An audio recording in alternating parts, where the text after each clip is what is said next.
Assalamualaikum warahmatullahi wabarakatuh. Halo guys, welcome to my channel. Oke, kali ini saya akan membacakan sebuah dongeng cerita rakyat yang berasal dari kota Kudus. Dongeng ini berjudul Dua Orang Sunan Beradu Jago. Tersebutlah di sebuah desa yang bernama Desa Jember saat ini. Saat ini hanyalah sebuah kelurahan di dalam wilayah kecamatan Kota Kudus. Dan keterkenalannya sudah terbilang luntur di sabu zaman. Namun, tempat itu menyimpan sebuah cerita klasik yang erat hubungannya dengan Sunan Kudus. Keberhasilan Sunan Kudus mengislamkan sebagian masyarakat itu ternyata tidak dengan sendirinya didukung atau disambut oleh semua orang. Tersebutlah seorang pendekar yang mengaku bernama Sunan Kedu, yang telah menghasut sekelompok orang untuk menentang kewibawaan Sunan Kudus. Pendekar yang tak jelas asal-usulnya itu sering memperlihatkan ilmu sakti atau kanuragan untuk mempengaruhi orang-orang yang belum teguh imannya dalam memeluk agama Islam. Pada suatu hari, datanglah ke hadapan Sunan Kudus seseorang yang disuruh oleh Sunan Kedu. Kanjeng Sunan, hamba datang menghadap untuk menyampaikan permintaan Sunan Kedu.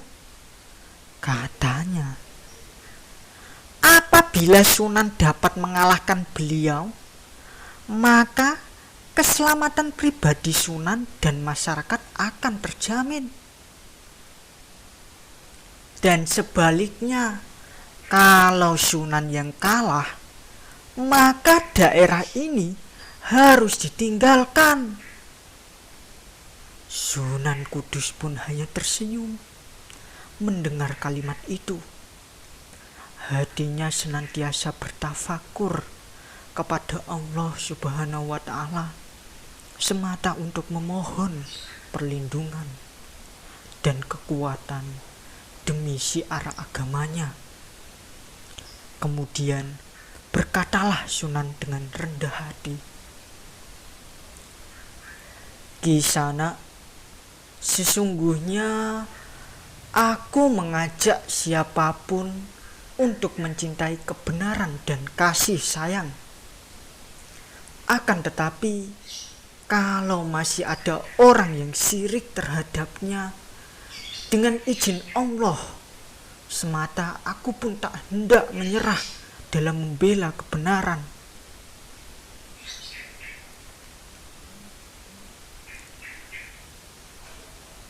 Kalau demikian, bersediakah Sunan beradu kesaktian? Sekali lagi ku tegaskan bahwa bukanlah kehendakku sendiri untuk berbuat seperti itu. Tetapi baiklah kita coba.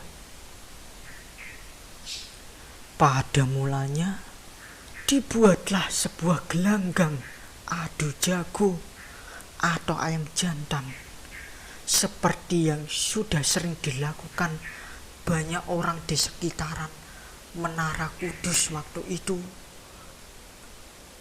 Sunan Kudus pun mengaku tidak memiliki ayam jago yang dapat diandalkan, sehingga Sunan Kudus pun meminjam seekor ayam jago dari seorang penduduk yang kabarnya selalu menang di banyak gelanggang. Sesaat kemudian, Datanglah pendekar yang mengaku bernama Sunan Kedu. Itu dengan langkahnya yang gagah sambil mengendarai sebuah nyiru atau tampah mengelilingi kota Kudus sambil berteriak-teriak dan memanggil Sunan Kudus. Hei Sunan Kudus, adu jago seperti ini hanyalah permainan kecil buat melipur hati. Yang kalah dan yang menang hanyalah jago kita masing-masing.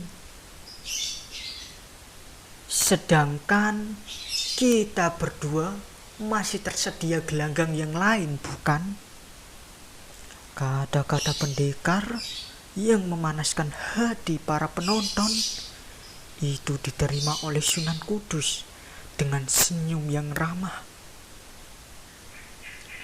Sunan Kudus pun keluar dan berteriak sambil dengan rendah diri ia menyatakan, sesungguhnya kalah dan menang itu bukan milik kita berdua. Biasanya yang menang itu nurani kebenaran, dan yang kalah itu nafsu setan. Mudah-mudahan kita disadarkan Allah untuk senantiasa memilih kebenaran. Sudahlah, aku sendiri tak paham pada filsafat-filsafat yang muluk itu. Sekarang tibalah saatnya kita memenuhi janji masing-masing, bukan? Hei Sunan Kudus, ingatlah pada perjanjianmu. Yang kalah mestilah angkat kaki dari kota ini. Sesaat kemudian pendekar itu pun melepaskan ayam jagonya yang segera menerjang-nerjang dengan tangkasnya, sehingga menimbulkan sorak-sorak yang gemuruh di mata para penonton dan masyarakat sekitar. Dan di mata Sunan Kudus tampaklah bahwa ayam jago lawannya itu bukan sebenar-benarnya ayam, melainkan jelmaan sebuah sabit yang dimantra-mantra oleh pemiliknya. Oleh karena itu, wajarlah jika sepak terjangnya membuat takjub para penonton. Sunan Kudus pun menyadari kecurangan itu, tetapi sikapnya selalu tenang.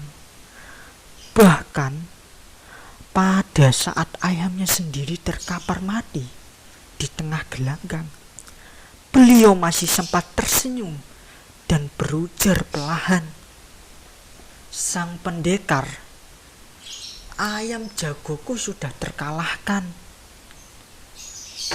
Tetapi tadi engkau berujar bahwa kita masih tersedia gelanggang yang lain, bukan? Namun pendekar yang tamak itu sudah mabuk kepayang oleh kemenangannya sendiri, sehingga tak sempat lagi meresapkan kata-kata Sunan Kudus. Tiba-tiba pendekar itu pun kembali melompat ke tampah atau nyiru yang sedang dibawanya tadi. Dengan nyiru itulah dia pun melayang-layang di atas menara Kudus sambil berteriak-teriak nyaring. Hei Sunan Kudus, ingatlah pada perjanjianmu. Yang kalah mestilah angkat kaki dari tempat ini. Dengar dan saksikan, hei para penduduk. Sejak saat ini, akulah yang berkuasa di kota ini. Orang-orang pun bubar. Ada yang tertawa-tawa, ada yang terkagum-kagum, ada yang terdiam pilu, dan ada yang pula menangis sedih. Namun, semua kejadian itu tidak menggoyahkan hati Sunan Kudus. Secara diam-diam, beliau menghilang dari gelanggang dan segera bersembayang. Hatinya khusyuk memohon perlindungan kepada Tuhan. Ya Allah, kebenaran dan keagungan-Mu tunjukkanlah kepada kami. Yang benar itu benar, dan yang salah itu sungguh bersalah. Doa Sunan Kudus pun dikabulkan Allah, dan sesaat kemudian bertiuplah angin kencang yang membuat banyak orang terheran-heran. Konon sang pendekar itu pun langsung terpelanting jauh bersama tampahnya dan terjatuh ke tanah yang becek atau comberan, hingga akhirnya meninggal dengan cara yang menyedihkan. Sunan Kudus pun segera mengajak orang-orang yang masih gumun atau terheran-heran takjub untuk mengubur mayat sang pendekar. Pada kesempatan itulah Sunan Kudus berkata, "Hei sanak kerabatku yang beriman kepada Allah Subhanahu wa Ta'ala, saksikanlah bahwa tempat ini kuberi nama Jember, sebab berasal dari sebuah comberan.